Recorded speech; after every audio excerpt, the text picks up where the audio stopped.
부담구역과 기반시설 설치비용이 나오죠. 특히 이 개발 밀도 관리 구역하고 기반시설 부담구역은 비교하면서 공부를 하셔야 돼요. 그래서 70페이지하고 71페이지는 양쪽 이렇게 비교하시면서 공부해야 효과적으로 대비할 수 있습니다. 아시겠죠? 자, 그러면 이제 기반시설 부담구역을 보겠는데요. 이 기반시설 부담구역 뜻은 아까 보았습니다만 다시 한번 새겨봅시다.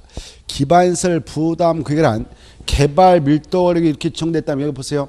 개발 밀도가 이렇게 지정됐다면 이 안에 따라 지정할 수 있다 없다? 없다 그랬어요. 이게 중요해. 이렇게 개발 밀도가 딱 지정됐다면 이 안에 따라 절대 지정할 수 없기 때문에 이 개발 밀도구역과 기반시설 부담구역은 같은 장소에 중복, 중첩해서 지정할 수 없다. 이 기반시설 부담구역은 개발 밀도가 에흐 지정했다만 지정할 수 있다. A자가 밖에 자죠. 그래서 양 구역은 중복 지정할 수 없구나. 그러면 개발 밀도가 에흐적으로서 어떤 지역이다 이걸 지정해 나갈 수 있도록 하고 있느냐? 에흐적으로서 개발로 인하여, 이렇게 개발은 건축물로 건축이죠. 개발로 인하여 그 지역에 기반시설 설치가 필요한 지역이다 정한다. 필요하지 않는 지역이다 정한다. 필요한 지역. 그 말 중에 개발로 인하여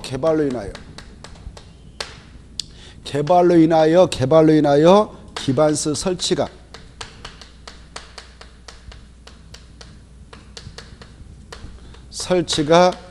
필요한 지역. 아까 이것은 곤란한 지역이다 정했는데 이것은 오히려 필요한 지역. 필요한 지역에다 지정을 해서 기반 설치에 따른 용지를 확보하기 위해서 이걸 지정해 나가게 되는데, 이때 이 구역을 지정하는 이유는 기반시설 설치가 필요해서 지정한다 했습니다. 그러면 어떠한 기반시설 설치가 필요하기에 이걸 지정해 나가게 되느냐? 이 지역에 설치를 필요한 기반시설은 7가지가 있다 그랬어요. 7가지 중에 7가지. 아까 했죠. 도로, 공원, 녹지, 수도, 하수도, 대학 포함한다, 제한다. 그게 중요하겠죠. 대학을 제한 학교. 그러면 초중고겠죠. 폐기물서 7가지를 꼭 기할 것. 그게 나와있죠. 7가지. 어마어마하게 중요해. 그게 2번 나왔거든요. 대학은 포함되지 않는다. 이것만 기해도 대성공이네. 그게 핵심인데. 그게 핵심이거든. 이 지역에 지금 대학교까지 이렇게 설치를 해줄 필요가 있어서 이 구역을 정한 게 아니다. 그 말이에요. 그래, 이 장소에 지금 이러한 기반 설치가 필요해서 설치합니다. 도로, 그 다음에 공원, 녹지, 수도, 하수도, 그 다음에 대학을 제한 학교, 그 다음에 폐기물시설.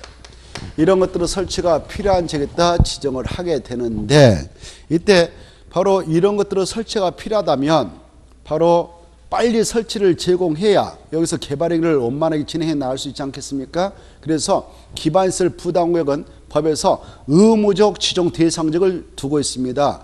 개발 밀도 관리는 지정해도 되고 안 해도 돼. 근데 이것은 의무적으로 지정을 해라 라는 의무적 지정 대상적이 있음을 차이점으로 꼭 알아셔야 되겠어. 의무적으로 꼭 지정을 해야 돼요.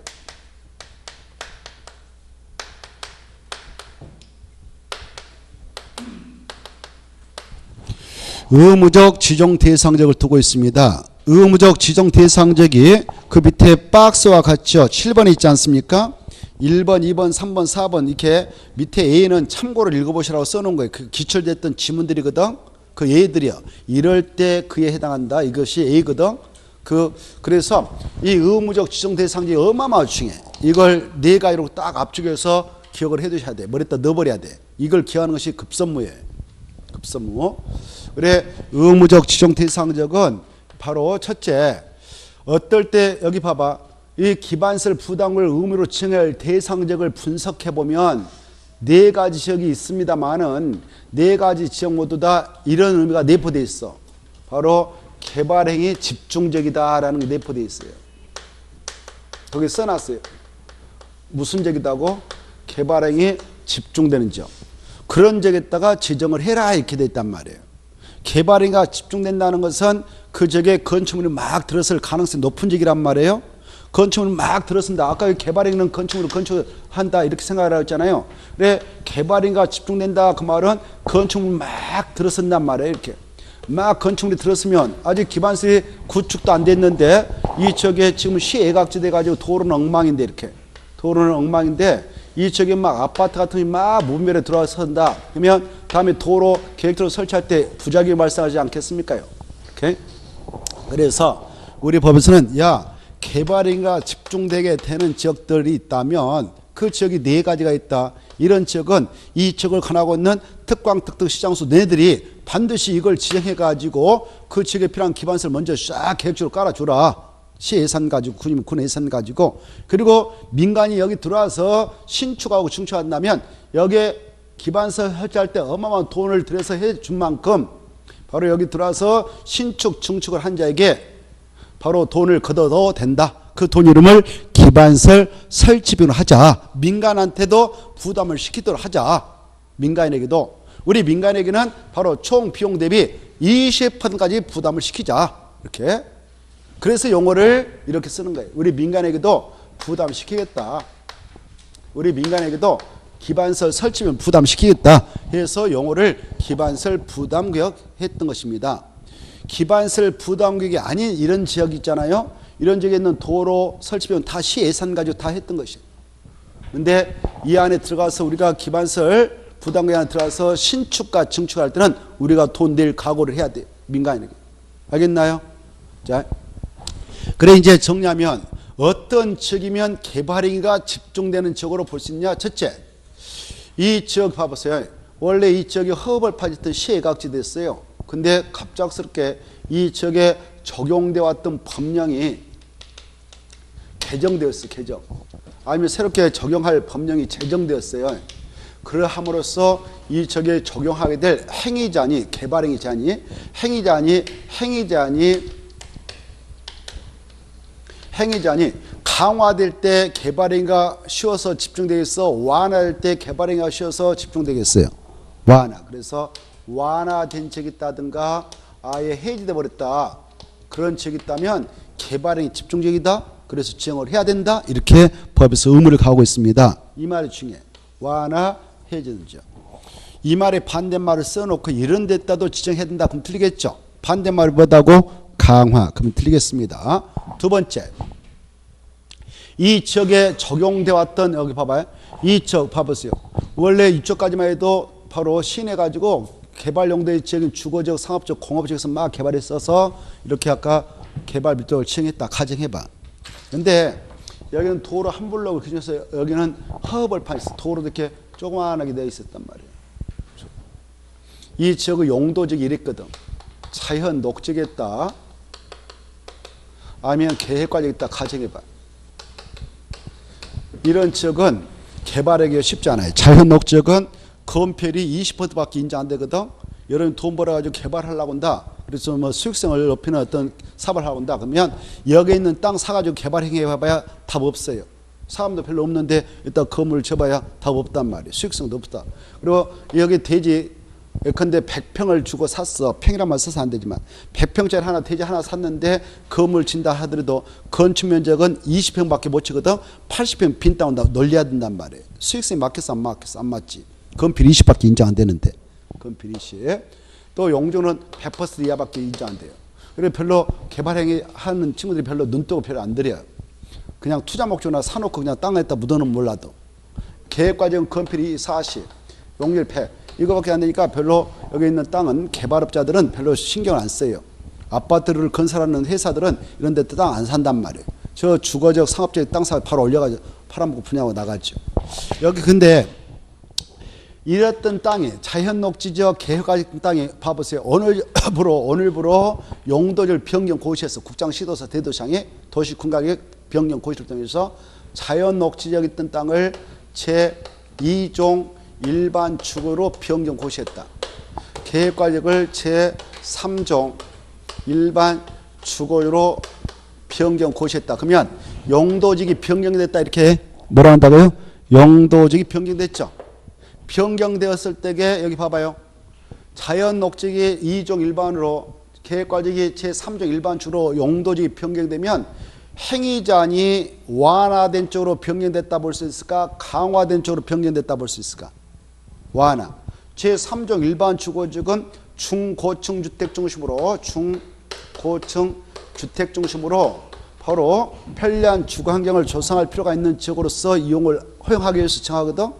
그래 중고층이라는 것은 바로 5층부터 30층도 넘을 수 있는 아파트를 질 수 있는 땅이 되는 거예요. 이거 알죠? 그 정도 알죠? 그래서 건폐율은 또 얼마까지 인정해버리냐? 제3종 일반 주거용 건폐율이 50%, 용적률은 300%가 허용되잖아요. 어마어마하게 풀어주죠. 2종은 중층주택 중심으로 편리한 주거환경을 조성해 나갈 필요가 있어 정한데, 제2종은 바로 아파트 5층부터 29층까지 질 수 있어요.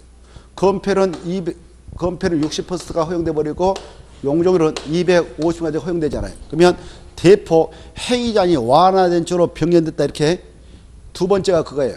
용도적 등이 변경됨으로써 행위자니 완화된 쪽으로 변경이 되면 개발행위 집중적으로 간주해서 지정을 해야 된다라는 것이 두 번째입니다. 알겠죠? 이때도 개발행위가 집중되니까 지정을 해야 될 거란 말이에요. 근데 반대로 봐보세요. 반대로 여기 봐봐. 용도적이 원래 여기 앞으로 아파트 같은 것을 건축해 나갈 수 있도록 허용하기 위해서 2종 일반 주거지다라고 정해놨어. 논밭에다가. 제3종 일반 주거지다라고 지정해놨어. 근데 이 저게 인구입이 별로 없을 것 같아서 이걸 이렇게 바꿔버렸어. 오늘부로 계획과적이다, 자연녹지이다라고 변경을 했어. 그러면 용도적이 변경되었다라고 했을 때 행위자니 강화된 쪽으로 변경됐다고 볼 수 있어, 완화된 쪽으로 변경됐다고 볼 수 있어. 강화. 그때는 개발행위가 집중돼 만무하죠. 그럴 때는 지정할 필요 있다 없다? 없다. 이렇게 이해되죠? 이렇게 좀 이해하시고 또 봐봐.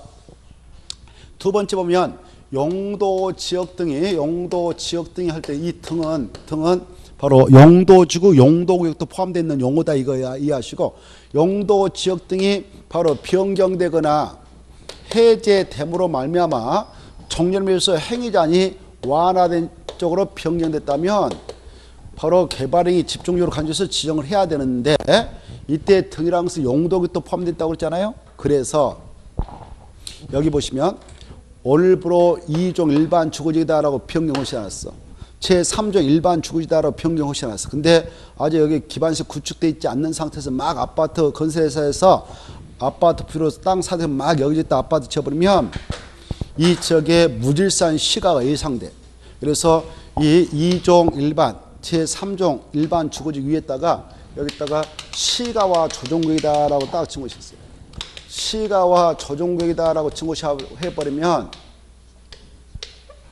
시가와 조정구역은 용도구역 3학년, 2종 일반, 3종 일반은 1학년, 1학년 위에 겹쳐서 3학년이 등장하면 여기에 있는 땅을 이용할 때는 누가 시킨 대로 땅을 이용해야 합법적인 이용해야 될까? 3학년. 그 정도 알고 계시죠? 시가와 조정구역이 딱 눌러버렸다. 그러면 여기 봐봐요. 2종 일반, 3종 일반 축은 아무런 의미 없는 거예요. 무슨 구역에 시킨 대로 해야 돼? 시가와 조정구역. 알겠죠? 그래서 시가와 조정구역이 딱 그 위에 딱 지정돼 버리면 이 안에서는 바로 2종이라도 3종이라도 이거 아무런 의미 없어요. 그래서 주택이라고 생긴 것은 일체 신축이 금지됩니다. 그만큼 센 것이 시가와 조정구역. 그 정도 알고 계셔야 돼. 시가와 조정구역이 지정된 그 안에 있는 땅에서는 주택의 신축이 허용된다 안 된다? 안 된다. 이렇게 딱 하시고, 주택이라고 생긴 것은 일체 금지돼요. 신축은. 다만 이걸 지정할 당시에 여기에 기존에 있었던 주택이 있었다면 그 주택에 살고 있는 기존 세력들을 주거 생활하는 데 불편함이 없도록 증축만은 허가받아서 허용합니다. 주택의 증축. 그것도 기존 연면적 합에서 100종 이하까지만 증축을 허가받아서 허용하고 있습니다만은 주택의 신축은 일체 금지된다, 이렇게 하시고. 알겠죠? 그랬던 땅이 여기 봐봐. 이제 자 여기 봐봐. 이제 이게 중요해. 자 이렇게 딱 시가와 조정을 증거했는데 오늘부로 또 시가와 조정을 해제했어. 해제. 시가와 조정 뭐 했다고? 해제하면은 여기에 이제 2종 3종이 제 역할을 해서 살아 숨쉰단 말이에요. 그러면 개발행위가 집중되겠어 안 되겠어? 집중되죠. 이렇게. 그럴 때도 이걸 꼭 지정해야 된다, 이렇게 하셔요. 이해되죠? 기반시설 부담구역이 바로 설치를 필요한 장소가 되니까 그때도 꼭 지정해야 돼. 자, 그것이 두 번째고요. 세 번째 보면 이 지역의 인구 개발행 허가 건수에다 줄 거 3번. 개발행 허가 건수가 작년 재작년도에 받아갔는데 3개 받아갔다 가정해봐. 3개 받아갔는데 작년도를 전년도로 합니다만은 전년도 들어와서 30개 받아갔다. 그럼 이렇게 표현해. 전년도 개발행 허가 건수 대비 전년도 들어와서 27% 증가됐다 이렇게 표현하거든. 우리 법에서는 개발행 허가 건수가 몇 퍼센트만 증가한 지역이 있다면 개발행이 집중적으로 간주해서 빨리 기반서 설치를 필요한 지역으로 보아 꼭 지정을 하고 됐냐? 20% 증가한 지역. 체크. 세 번째, 개발행위 허가 건수가 여기다 포인트 딱 주고 허가 건수가 여기다 몇 퍼센트 증가한 지역이에요? 20% 이상 증가한 지역. 그러면 무엇을 지정해야 된다? 기반설 부담금. 이렇게 됐죠? 네 번째 이제 여기 봐봐. 여기가 모 도시야. 여기 칠판 전체가 모 A라는 도시가 있어. 이 시 인구 증가를 전년도 3%밖에 증가 안 했어. 근데 그 시 중에서도 이 지역만 개발인가 나름대로 있게 되어서 인구 증가를 조사해보니까 전년도 30%나 증가했어요. 30%. 그러면 시 인구 증가 대비 특정적 인구 증가율은 27% 높은 지역이다 이렇게 표현하거든. 우리 법에서는 시 인구 증가율 대비 특정적인 인구 증가율 몇 퍼센트만 더 높아도 그 지역은 개발행위 집중적으로 간주하여 기반 설치를 빨리 해줘야 할 필요성이 있는 지역이었기 때문에 기반설 부담을 정하도록 됐냐? 20%만 높아도 이렇게. 그것다 체크해요. 인구 증가율이 그것다 한번 딱 줄 것이고 20% 이상 높은 지역 그 말을 딱 체크해서 이렇게 네 가지를 암기를 해놔야 돼. 행위자니 완화 해지든지 하나, 용도적 등의 변경 해지됨으로써 행위자 완화된 지역 둘, 개발행 허가 건수가 20% 이상 증가한 지역 셋, 개발행 그 다음에 인구 증가율이 20% 이상 높은 지역. 알겠죠? 개발행 허가 건수가 20% 이상 증가한 지역. 그 다음에 인구 증가율이 20% 이상 높은 지역. 이렇게 네 가지를 암기해서 이런 지역에다 꼭 지정을 해야 되는 것이 뭐냐 그러면 기반설 부담금에다 이렇게 딱 가다가 쳐놓고 그러면 이렇게 장소와 이런 장소에 있게 네 가지 지역 중 어느 하나에 해당했게 이렇게 기반설 부담금을 지정하였다 합시다. 이렇게 지정하고 안 하고는 어마어마한 차이가 있는 거예요. 지정을 하게 되면은 이 지정했던 지정권자가 늦어도 1년 이내 이 쪽에 기반설 설치를 필요한 기반서 아까 7가지 했었습니다만은 7가지 꺼내서 조사해가지고 설치 비용 총 얼마 들어가는가. 여기가 대종강시면 대종강시에서 지정합니다. 지정하고 나서 1년에 기반설 설치를 수입해야 돼. 기반설 설치기를 수입해가지고 설치할 때 막무가내 설치한 게 아니라 이런 것들을 포함해서 수입해요. 이 안에 설치를 필요한 기반설이 뭐가 있는가? 설치를 필요한 기반설이 아까 7가지 있는데 그 양은 얼마 필요한가? 그리고 총 설치 비용 얼마 들어간가? 예산 얼마 들어간가? 그리고 예산이 된 대로 우선순위 매겨서 올해는 도로 만들어주고 그 명년에는 이렇게 올해는 도로 만들어줘야겠다. 도로 만들어주고 그 다음에 공원 만들고 그 다음에 녹지공간 만들고 그 다음에 수도 다 땅속에다 설치하고 그 다음에 하수도 싹 설치하고 초, 중, 고 만들고 폐기점을 만들겠다라는 설치 순위를 매겨서 이 계획을 수립하는 거예요. 만약 1년에 이 계획을 수립하지 않으면 이 구역은 자동차로 1년이 된 날 탐들에 해지를 간주해서 없는 걸 합니다. 이 계획을 만들어 줌으로써 이 안에 편입된 땅주인들이 내 땅 위에 도로가 지나가겠구나. 이렇게 예상해 볼 수 있거든. 그래서 이 계획을 1년에 수립을 해놔야 이 구역이 되지. 그렇지 않으면 이 안에 편입된 땅주인들에게 예측 가능성을 심어주지 못한 계획이 된다 보아서 이 구역 지정하고 나서 1년에 이 계획을 수립하지 않으면 1년이 된 날 다음날에 이 구역은 자동 해지를 간주하고 있다. 이렇게 하시고 이때 이 구역을 지정해 놓으면 1년에 이 계획을 수립해서 이 계획대로 기반서 설치해 줍니다. 시예산 가지고. 그리고 우리가 들어가서 민간인이 이 안에 들어가서 이제 여러분이 여기에 논밭을 가지고 있었다. 근데 일부는 도로 편입됐고 보상 나왔다. 이게 땅이 있었다. 그러면 법적으로 허용된 건축을 여기다 신축하지 않겠습니까? 증축한다든가 더 키운단 말이에요. 그때 엄청난 개발익을 갖게 돼요. 땅값 올라가 버렸죠. 건물가가 올라가죠. 그래서 그 이익을 일부 환수해서 이 안에 설치를 필요한 기반설 비용으로 쓸 테니까 돈 좀 내세요라고 하는데 그 돈을 기반설 설치 비용이라 합니다. 이 비용을 부담해야 합니다, 우리가. 그래서 용어를 기반설 부담으로 지정을 하게 되죠. 이 구역을 지정하면 우리가 들어가서 기반설 설치비용을 내야 되고, 우리들도 이 구역이 아니면 우리가 기반설 설치비용을 낼 일이 없어요. 알겠나요? 이런 차이가 있어. 그리고 이 구역을 지정하게 되면 이 지정했던 지정권자가 계획적으로 이걸 기반설 다 설치해놔야 돼. 지정권자가 이따 나옵니다만 특강 특특 시장수인데 이 지역에서는 오직 광역시장만 지정할 수 있어. 지정했던 자가 1년에 이 계획을 수립해서 시 예산 가지고 광역시 예산 가지고 다 설치를 해. 기반설을 설치를 해야 돼. 설치해놓고 우리가 들어가서 이제 민간인들이 건축물을 건축해서 이용하게 될 때 신축하고 중창함에 있어서는 바로 우리도 민간인들도 기반설 설치비용 내야 되는데 그 비용은 얼마까지 우리에게 부담시키도록 되어 있느냐 하면은 전체 비용 대비 20% 이내. 근데 이 구역이 아니면 우리가 민간인들이 기반설 설치비용을 낼 일이 있다 없다? 없다. 이렇게 차이가 있어요. 이 구역이 지정되면 꼭 기반설 설치 교습에서 기반설을 깔아주고 시에서 계획대로. 그리고 설치가 된 후에 우리가 들어가서 이제 건축물 건축할 때는 신축 중시에는 우리들도 돈을 내야 한다. 이 돈을 내는 방법은 현금, 카드, 토지로서 물납까지 받아줍니다. 이런 것들 다 보기를 하고. 그리고 봐보세요. 이렇게 기반설 부담을 지정했다. 그리고 지정했던 자가 이 계획을 수립해서 이 계획대로 기반설 설치한다. 라고 할 때 여러분들이 여기서 사인으로서 땅을 가지고 온 사람으로서 여기서 허가 등을 받아서 개발행 허가 받아서 막 개발을 하게 되면 이런 기반설을 이 행정청에서 설치할 때 방해를 줄 수 있지 않겠습니까? 방해를.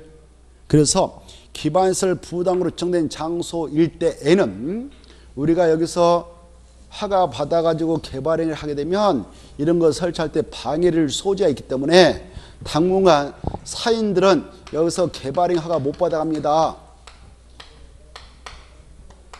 이걸 제한할 수 있는 장소가 되도록 하고 있어요. 개발행이 허가를 제한할 수 있는 장소가 되도록 하고 있습니다. 우리가 이미 공부했는데 이 기반설 부담으로 지정된 이곳에서는 이런 기반설 설치할 때 행정청에서요 하루아침에 할 수 없단 말이에요.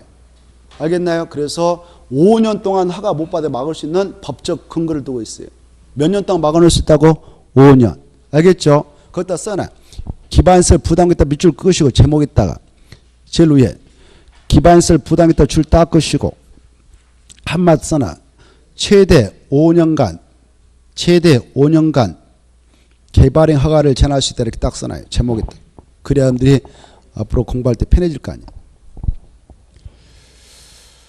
최대 몇 년간 개발행위를 제한할 수 있다? 5년간. 무슨 구역일 때 다시 한번 무슨 구역일 때 그렇다고? 기반설 부담구역. 여기 봐봐. 그래 이제 이걸 한눈으로 딱 정해. 기반설 부담으로 지정된 장소는 우리 사적 개발행 허가 못 받아 최대 5년간 제한할 수 있다고 그랬죠? 근데 여기는 그런 장소 아니다. 여기는 법적으로 개발행 허가를 제한할 수 없어요. 여기는 개발행 허가를 제한할 수 있는 장소가 아닙니다. 이 장소만 그래요. 알겠죠? 이제 금방 썼죠? 기반설 부담구역 밑에다가 최대 5년간 개발행 허가를 제한할 수 있다 써놨죠? 어떻게 해서 5년이냐? 1차로 3년 동안 제한하고 아참에 1회 하나여 2년 연장해서 합 5년이 되는 겁니다. 그 내용은 이제 금방 썼다면 이렇게 써놔. 이렇게 69페이지. 이제 금방 썼던 옆에다. 그래서 몇 페이지 보면 그게 나온다고? 69페이지. 69페이지 보면 나올 거예요. 이럴 때 눈으로 찍어봐 가서. 69페이지 있나요 없나요? 있죠? 개발행 허가 제한 박스 있죠? 있어요 없어요? 있나요? 맞아요 없죠? 있죠? 박스 보면 도도지기가 보이죠? 3, 4, 5 도시군 기본계획 도시군 관리 그 다음에 지구단위 계획으로 지정된 지역 기반설 부담으로 지정된 지역 보여요? 그 세 가지는 최대 5년간 제한할 수 있다고 그랬죠? 도도지기 그거 잘 봐두셔야 돼요. 그게서 시험에 한 문제 나오는데 이렇게 기반설 부담구로 지정된 지역도 개발행 허가를 제한할 수 있다 없다? 있다. 잘못됐나? 페이지가 잘못. 있죠? 맞네. 그거 5번에 그 나와있죠. 기반시설 부담으로 지정된 적도 제한할 수 있다. 이렇게. 근데 개발 밀도로 지정된 적은 개발의 허가를 제한할 수 없어요. 거기 보면 3, 4, 5는 도도지 최장 5년까지 제한할 수 있다. 이렇게 돼 있죠. 여기서 꼭 한 개 나오는데 바로 개발의 허가를 제한할 수 있어요. 이렇게. 개발 기반시설 부담을 지정하면. 자, 그럼 이제 다시 저 71페이지 하나하나 체크해 보죠. 71페이지. 야, 그러면 이 기반시설 부담은 누가 정하느냐? 지정권자 체크. 똑같죠? 아까 특광, 특특, 시장수. 보고 계셔요? 그 다음에 지정 기준은 누가 정한다? 국장. 4번 지정 절차. 여기 봐봐. 이제 이게 차가 있어요. 이 구역은 저 구역과 달리 지정 절차상 하나가 더 추가된다. 주민 의견 꼭 드려야 된다.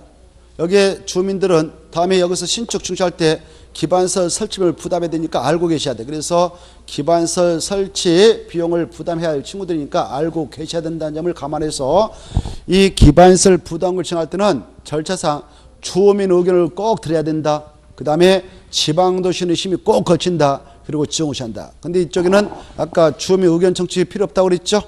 지방도시의 심의 꼭 거쳐야 되지만 주민 의견 청취 필요 없다. 이 차이점을 꼭 비교 두시고, 그리고 이쪽 구역 봐봐요. 아까 개발 밀도를 지정고시하고 나서 무슨 계획을 수립했어? 없었어? 의견 없어요. 근데 여기는 1년에 무슨 계획을 만들어야 돼? 기반시설 설치를 수립해야 된다. 차이점. 기반시설 설치를 수립하지 않으면 1년이 된 날 다음 날에 해제된 거 간주한다. 이렇게. 여기는 해제 간주 규정 없습니다. 시험에 나왔어. 들어봐요. 과거에 시험에 나왔는데 이렇게 했어. 개발 밀도 관리 지정 고시한 후 3년 이내 개발 밀도 관리 계획을 수립 고시하자면 3년이 된 날 다음 날에 이 개발 밀도가 해제된 본다. 이렇게 나왔어. 맞아 틀려요? 그런 규정 없단 말이에요. 여기는. 근데 여기는 해제 간주기 있단 말이에요. 몇 년에 수립하라고 그랬어요? 1년. 1년 수치 꼭 아시고. 거기 나와 있으니까 체크하시고. 1년 한 말 꼭 수치 기억하셔야 됩니다. 그리고 1년 이내에 수립하지 않으면 1년이 된 날 다음 날에 해제된 본다. 딱 체크하고. 그 다음에 4번 했고 5번. 이 구역은요. 지정할 때 최소 면적을 10만으로 설정하고 있어요. 야, 하려면 10만 이상으로 정해라. 이렇게. 여기는 근데 면적이 제한 없다. 여기는 최소가 얼마다고요? 10만. 자, 그 다음에 6번 지정시 경계 나와 있죠. 여기 봐봐. 여러분이 기반시설 부담구로 지정된 곳에 대지 가지고 건물을 신축 증축할 때는 돈 낼 생각해야 돼. 근데 나는 몰랐다. 이 구역인지 몰랐다. 또 여기 들어가서 봐봐요. 이 구역에 들어가서 건축물을 건축할 때는 건폐율이 강화되죠. 나 이 구역인지 몰랐다. 이렇게 이의제기를 할 수 있단 말이에요. 경계가 명확하지 않으면. 그래서 우리 법에서는 야, 이런 구역을 정할 때는 우리 국민들이 이의제기 못하도록 경계선을 정확하게 그어버려라. 그래서 도로면 도로, 하천이면 하천, 특색 있는 지정시설을 이용해서 여기까지가 기반시설 부담구역이다. 여기까지가 개발 밀도구역이다라고 경계선을 명확하게 그어주도록 돼 있다. 6번이 그 말이고요. 7번 엄청 중요하나 아까 했으니까 읽어보시고 넘어가시고. 그 다음에 이제 넘어가서 8번 보면 기반시설 부담구역 지정고시의 효과. 우리 민간들이 기반시설 설치비용을 납부해야 할 의무가 발생하는데 우리가 어떤 행위를 할 때 내느냐. 1번 기반시설 부담구역에서 기반시설 설치비용 부과 대상인 건축에는 기존 건축물 연면적을 포함해서 몇 제곱미터를 초과하는 신축 증축할 때 내느냐. 200제곱미터를 초과하는 신축 증축에다 딱 주고. 핵심이 그거니까. 리모델링 할 때 내겠어 안 내겠어요? 안 내요. 신축 증축을 기하가 되겠죠. 그 다음에 이제 기존 건축물을 철거하고 신축한다. 기존 건축물을 철거하고 신축한다는 것은 기존 건축물이 여기 봐봐요. 여기 기존 건축물이 이렇게 있었는데 이걸 철거하고 전부 철거하고 정정 규모를 더 크게 정정 규모보다 더 크게 된 걸 뭐라고 그래? 신축이라죠. 이만한 걸 철거하고 여기 이제 사람들이 몰려올 것을 예상해서 이거 부셔버리고 더 크게 됐다. 이걸 뭐라고 한다고? 신축. 기존의 건축 연면적이 100이었다 합시다. 100을 법에 허용하는 범위에서 300으로 키웠어. 300으로 키우면 100은 빼고 200제곱미터 200제곱미터 이건 이제 기존 면적을 합해서 300 됐잖아요. 300이지만 100은 기존 거 있었으니까 빼고 200에 해당하는 면적만큼만 기반시설 설치비용을 부과해 나가면 돼요. 그래서 기존 건축물을 철거하고 신축하는 경우는 기존 건축물로 연면적을 초과하는 건축액만 부과 대상하지 전체를 부과돼서 하는 거 아니다. 이걸 가지고 출제했으니까 잘 봐. 초과한 것만, 초과하는 건축이익만 부과돼서 한다. 그 다음에 2번 납부무자를 잘 받으셔. 이 안에서 어떤 행위를 할 때 정시로 내야 되냐. 여기 봐봐. 아까 신축 증축가 내는데 여기에 건물을 신축하는 자가요 A예요. A가 지금 이 건축공사 하겠다고 신축가 받았단 말이에요. 근데 자기가 직접 공사하는 게 아니라 업자한테 돈 주고 맡겨요. 도급을 한단 말이에요. 위탁한단 말이에요. 그때 위탁 한 자가 내야 되겠어? 위탁 받은 자가 내야 되겠어? 그게 나왔죠. 1번 한 자. 주인념에 내야 돼요. 2번 여기에 땅 주인은 A라는 사람이 있는데 여기 토지는 이렇게 A가 가지고 있는데 토지만 가지고 있지 건물을 신축하고 증축할 수 있는 자금이 없어. 그러니까 B라는 사람이 나타나야 그 토지 나한테 빌려주라 해서 B가 이 토지를 임차받아 가지고 여기다 신축 증축을 하겠다. 그러면 B가 낸 거지 토지소가 내는 거 아니다. 건축 행위자 된다. 2번 중요하고 3번 이 A라는 사람이 5층짜리 건물 신축하도록 허가받았는데 1층 공사 끝나고 건축자금 조달 어려움이 있어서 허우적거리고 있는데 B가 나타나 야 대지하고 허가받던 서류를 내가 사겠다. 그리고 나머지 잔여공사 내가 공사 끝내고 내가 그 건물 이용할 테니까 넘겨주라. 이렇게 해서 건축주 명예변경 신고하고 그 지위를 승계했던 B가 있다면 B가 내는 것이지 A가 내는 거 아니다 라는 것이 3번 지위를 승계한 자 꼭 아시고 그 다음에 3번 민간은 얼마까지 되었냐 20 플러스 마이너스 가감할 수 있는 것은 25까지 그 다음에 4번 부가 시기하고 납부 기한이 있죠. 이 특광 특특시장소가 부가권자인데 우리가 거기서 신축 증축한다 그때는 허가를 받아요. 또 승인을 받아요. 그날부터 2개월에 부과를 해야 합니다. 그네들이 우리가 내야 할 납부무자라면 우리는 신축공사 증축공사 끝나고 사용승인 신청해서 사용승인 떨어져 생활할 수 있는데 사용승인 신청 시간 내야 된다 받으시고 사용승인 신청 시간 내야 된다. 그 다음에 5번 중요하죠. 납부 방법은 현금 받아준다, 신용카드, 지불카드 받아준다. 이것저것 없으면 토지로서 물납 인정한다, 못한다, 한다. 이게 어마어마하게 중요하고 내야 할 자가 안 내면 강제 징수한다. 6번. 7번 우리가 이 돈을 내야 할 상황인데 적게 내려고 아예 안 내려고 장난치다 걸렸다. 계약서 조작하다 걸렸다. 거짓말치다 걸렸다. 그러면 위법자. 그럴 때는 바로 3년 이하 징역 면탈 경감하려 했던 비용의 3배의 벌금이 부과된다. 그 다음에 8번 참고를 읽어보시고 그 다음에 저 밑에 손 기반설 부담구역의 설치가 필요한 기반설에 해당해서 아까 했어. 7가지 했는데 대학은 절대 아니다. 꼭 받으시고 마지막에 이 기반설 설치 비용 관리 운영을 위하여 기반설 부담구역별로 특별회가 설치된다. 특별회에다 줄 거예요. 여기 봐봐. 여기 지정권자가 여기에서는 대전광역시장만이 지정할 수 있는데 대전광역시장이 대전광역시에다 이렇게 기반설 부담을 여기다도 하나 지정하고 여기다도 지정했다 합시다. 그러면 이 지역에 기반설 설치할 때 얼마나 많은 예산이 들어가겠어요? 뭐 100억이다 200억 1000억이 들어간다. 그러면 여기에 쓸 예산을 별도로 설치해서 운영해야 돼. 그걸 특별회계라고 그래. 뭐라 한다고? 특별회계. 일반 회계가 아니라 특별회계. 기반설 부담구역별로 특별회계가 설치되어야 한다. 이렇게 받으세요. 알겠나요? 무슨 회계가? 특별회계. 여기서만 특별히 쓰는 예산을 특별회계라고 그래. 자, 이걸 법적으로 설치할 의무가 있구나 이렇게 받으시고 다시 원점으로 갑니다. 원점으로 가셔서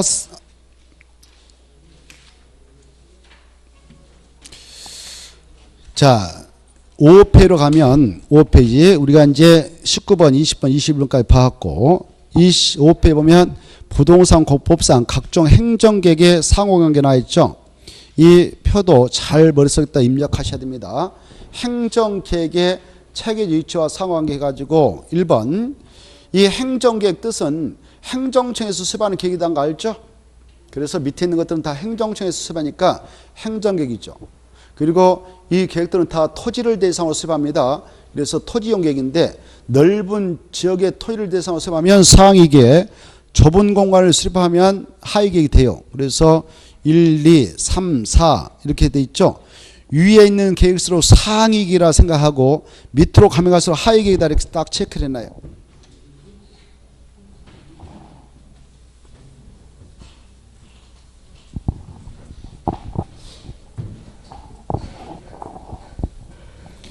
가장 최상위 계획이 무슨 계획인가요? 국토 종합계획. 국토 종합계획이 수립되는 공간은 국토 전체예요. 그리고 하나만 수립돼 지금 시행하고 있거든요. 그래서 제일로 높은 계획이다. 이렇게 국토가 이렇게 있다면 국토 전체에 대하여 앞으로 국가에서 이렇게 만들어가겠다라고 미래의 청사진을 제시하기 위해서 수립되어 있는 계획이 국토 종합계획이다. 이 계획은 법의 근거에 수립 시행되고 있는 그 법이 국토기본법이다. 국토 전체에 대한 계획이니까 이보다 더 높은 계획은 없다. 최상위 계획이다. 그리고 국토 종합계획 그 하위 계획으로서 국가계획이 있다. 그 다음에 더 하위 계획으로서 이것은 중앙행정기관만 수립합니다. 지자체는 절대 만들 수 없어요. 주로 국토교통부 장관, 이자가 주로 만들죠. 그 다음에 2개 이상의 지자체를 묶어서 광역 계획권을 지정하고 그 장소에 대해 수립된 것이 광역 도시계획이기 때문에 이 광역 도시계획은 국토 종합계획에 비했을 때 한참 하위 계획이 알겠죠? 그래서 이 계획을 수립할 때는 이 계획과 연계가 되도록 해야 되지 동떨어지게 만들면 안 되고요. 그 다음에 개별 도시별로 만드는 계획이 도시계획이요. 군마다 만드는 것이 군계획이죠. 개별 도시, 개별 군에 대해서 만든 계획이고요. 그래서 이 계획은 이 계획보다 훨씬 하위 계획이죠. 도시, 군 계획은 다시 두 가지로 구면 되죠. 무엇과 무엇이 있다 아까 했는데 도시, 그래. 도시, 군 기본계획하고 도시, 군 관리가 있다고 그랬어요.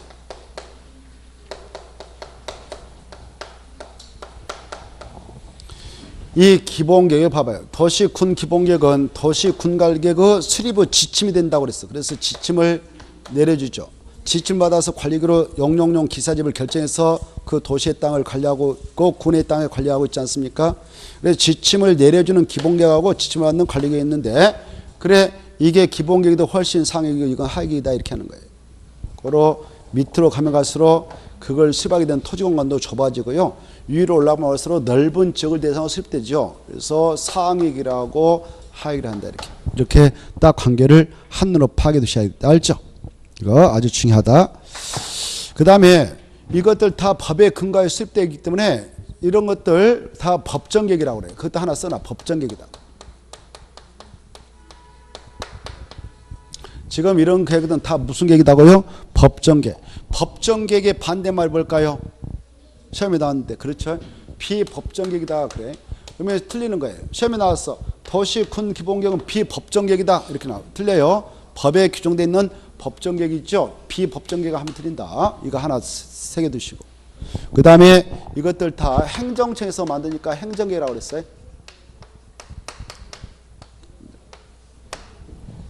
다 행정계획이다 그랬고 법정계획이다 그랬고 근데 법정계획인데 법에 근거하여 수립되어 있는 법에 규정되어 있는 계획인데 국토종합계획만 국토기본법에 따라 수립 시행하고 있고요.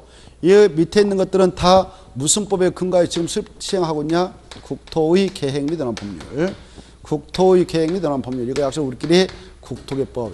이것도 정확하게 아셔야 돼요. 이치를, 법의 이치를. 알겠죠? 무슨 계획만 국토기본법에 따라 수립 시행되고 있다고? 국토종합계획. 국토종합계획만 바로 국토기본법에 근거하여 수립 시행되고 있어요. 국토기본법은 우리 시험범위에 들어가는 법이 아니기 때문에 구체로 알 필요 없어요. 이 정도만 알면 돼. 여러분 시험공부로서. 우리 국토계획법을 공부하다 보면 광역도시계획 파트에서 야 광역도시계획은 국토종합계획과 서로 연계가 되도록 수립해야 된다. 이 계획을 어긋나게 이 계획을 만들면 안 된다. 이런 취지에서 이게 한번 나와요. 공법이. 그래서 국토종합계획은 구체적으로 몰라도 되지만 무슨 법에 근거하여 수립 시행하고 있냐? 국토기본법. 이 정도만 딱 봐두시고 국토계획법이 아니다. 국토기본법이다. 이것만 정확히 체크하시고 최상위이다. 이 정도를 아시면 됩니다. 그 다음에 이 표의 입각에서 봐보세요. 국가계획이 확정되어 있는 상태에서 이 계획을 수립한다. 그러면 이 계획은 하위계획이니까 이 계획은 이 계획이 부합되어야 되죠. 만약 국가계획과 광역도시계획 서로 다르면 법적으로 무슨 계획을 우선한다? 국가계획. 도시, 군계획하고 국가계획 서로 하면 이걸 우선한다. 이거 아시고. 이 계획이 수립된 지역에서 이 계획을 수립할 때는 이 계획은 이 계획에 부합돼야 된다. 이 계획하고 이 계획이 서로 다르면 무슨 계획을 우선한다? 광역도시계획. 이렇게. 이 관리계획은 기본계획, 과학계획 도시 수립되는 지역에서 수립할 때는 관리계획은 상위계획에 부합돼야 된다 이렇게 하셔요. 그런데 이런 계획들은 다 정책계획서에 불과해요. 그래서 그 정책을 하나하나 집행해 나가고자 만든 것이 관리계획인데 이 관리계획은 바로 정책계획서 아니고 정책을 최종 결정해 나가는 그런 계획이죠. 차이가 있어요. 그래 이 관리계획이 비록 이런 계획보다는 하위 계획이기 때문에 이 상위 계획이 수립되어 있는 지역에서 이 계획을 만들 때는 상위 계획의 지침을 받아서 상위 맞게 해야 되는데 그렇다고 해서 이 관리계획의 내용이 기본계획에 부합되지 아니하게 결정됐다고 해서 당연무효가 되는 것은 아니다. 이것은 한번 적법 절차를 거쳐서 딱 결정고시하면 그대로 효력이 발생돼 버리는 것입니다. 그래서 이 기본계획에 부합되지 않게 도시군관리계획이 위반 결정 고시됐다 해서 그 계획이 당연무효가 되는 건 아니고 일단은 그대로 유효하게 효력이 발생되어진다는 것이 대법 판례입장인데 그 내용이 한 장 넘어가면 나옵니다. 한 장 넘어가면 밑줄친 내용에 그 내용이 나와 있으니까 여러분은 밑줄친 내용을 잘 읽어두셔야 돼요. 판례 내용이니까. 대법 판례 내용은 그냥 그대로 읽어두시는 거예요. 우리가 하는 게 아니라 판사들이 해놓은 이야기니까. 밑줄친 내용은 그대로 읽어두시기 바랍니다. 알겠죠? 그래 그거 받으시고 그 다음에 밑에 칸으로 내려가서 보면 바로 그 3번 가로 3번 꼭 읽어두셔. 이 일반 국민대의 구속력을 가지고 있으면 구속적계, 일반 국민대의 아무런 구속력이 없으면 비구속적계라는데 그때 구속적계획은 바로 우리의 사익이 침해됐다. 그때 침해된 사익을 구제받기 위해서 행정쟁송 제기를 할 수 있죠. 근데 비구속적계획은 우리에게 아무런 구속력이 없어서 우리의 사익을 침해하지 않기 때문에 행정쟁송 대상이 될 수 없다. 이렇게 새겨두셔야 됩니다. 그래 이때 이 행정계획들 이것보로 다 행정계획이라고 그래. 행정계획은 이것보로 다 행정계획이라는데 행정에서 만든 계획. 이 행정계획은 행정법학자들이 구속적 행정계획하고 비구속적 행정으로 나누죠. 이렇게 두 가로 구분해. 이렇게 구분하는 기준, 구분 기준이 있지 않겠습니까? 바로 일반 국민을 기준으로 했을 때 그 계획이 구속력을 갖고 있다면 구속적 계획, 일반 국민이 아무런 구속력이 없다면 비구속적 이렇게 누구를 기준해서 판단난다고? 일반 국민. 이런 모든 행정계획은 행정청을 대내적으로 다 구속하고 있으니까 그건 놔놓고 일반 국민을 기준해서 구속력이 있으면 구속적 계획, 일반 국민이 아무런 구속력이 없으면 비구속적 계획이라고 그래요. 구속적 계획은 계획의 이름 중에 관리가 숨어있어. 그래서 관리 계획이 곧 구속적 계획이죠. 이런 구속적 계획은 우리네 땅에다가 영용용 기사집을 딱 결정고시했어. 그러면 우리도 그 계획에서 시킨 대로 토지용에 구속을 당하죠. 그래서 우리도 구속당하고 역시 행정청도 이 계획에서 정한 토지의 용도대로 이용을 해야 하기 때문에 행정청도 구속당합니다. 그래서 양자를 다 구속한다 그래요. 그러나 정책계획서에 불과하는 비구속적 계획은 정책 추진단인 행정청만 구속하지 우리 일반 국민에 대해서는 아무런 구속력이 없습니다. 그런 것을 비구속적 계획이라 합니다. 그것도 다 써놨죠. 그래서 이제 알아둘 것은 구속적 계획의 성질을 가지고 있는 계획들이 박스 종류 찾아봐. 종류해가지고 비구속적 성질을 갖고 있는 계획의 종류 칸 찾았나요? 종류 보면 관리 찾아봐. 관리가 나오면 구속적 계획이다 이렇게. 그래서 도시군관리계획 할 때 관리, 정비법상 나오는 관리처분 계획 할 때 관리, 그런 것들이 대표로 구속적 계획이라고 그랬죠. 그리고 봐봐요. 아까 여기 봐봐. 도시군관리로 결정한 내용이 6가지가 있었죠. 6가지 아까 다 알고 계시죠. 용도지역, 용도지구 지정과 병행한 계획이 있었고, 용도구역의 지정과 병행한 계획이 있었고, 도시개발 기반시설 설치 및 개량이라는 계획이 있었고, 도시개발 사업에 관한 계획, 정비사업에 관한 계획, 그 다음에 지구단위 계획 지정과 변경 지구단위 계획, 입주규제 최소구역 지정과 변경 입주규제 최소구역 계획. 이것들이 다 도시군관리니까 여기 봐봐요. 이게 다 6가지가 다 도시군관리니까 6가지 모두 다 구속적 계획이다 그러는 거예요. 알겠죠? 이거 다 뭐다고? 구속적 계획. 그래서 지구단위 계획도 한번 딱 결정고시 되면 구속력이 있어요. 입주규제 최소구역 계획도 한번 딱 결정고시 되면 구속력이 다 도시군관리로 결정하지 않습니까? 도시개발 사업에 관한 계획, 정비사업에 관한 계획도 다 도시군관리 일종이에요. 그래서 이거 다 구속적 계획이다 이렇게 이해를 해 두시라 그 말이에요.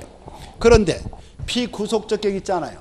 비구속적 계획은 바로 계획의 이름 중에 이게 숨어 있어. 써봐. 체크해봐. 종합 동그라미, 광역 동그라미, 기본 동그라미. 딱 다 핵심만 찍었어. 종합, 광역, 기본. 그래서 그 말 보면 다 무슨 계획이다고? 비구속적 계획. 그것은 행정 쟁송 대상이 될 수 있다 없다? 없다 이렇게. 그건 다 정책계획서예요. 정책계획서. 정책 추진자의 행정처만 구소자는 겁니다. 그래서 비구속적 계획이랍니다. 비구속적 계획은 행정심판, 행정소를 제기할 수 있다 없다? 없다. 써놨죠. 잘 봐두시면 돼요. 아주 그냥 여기서 깨끗하게 정리해버려. 구속적 계획과 비구속적 계획. 됐죠? 그 다음에 오른쪽 넘어오셔서 바로 광역계획군과 광역도시 나있죠? 자, 이 파트는 또 우리가 잠시 숨을 고르고 살펴보도록 하죠.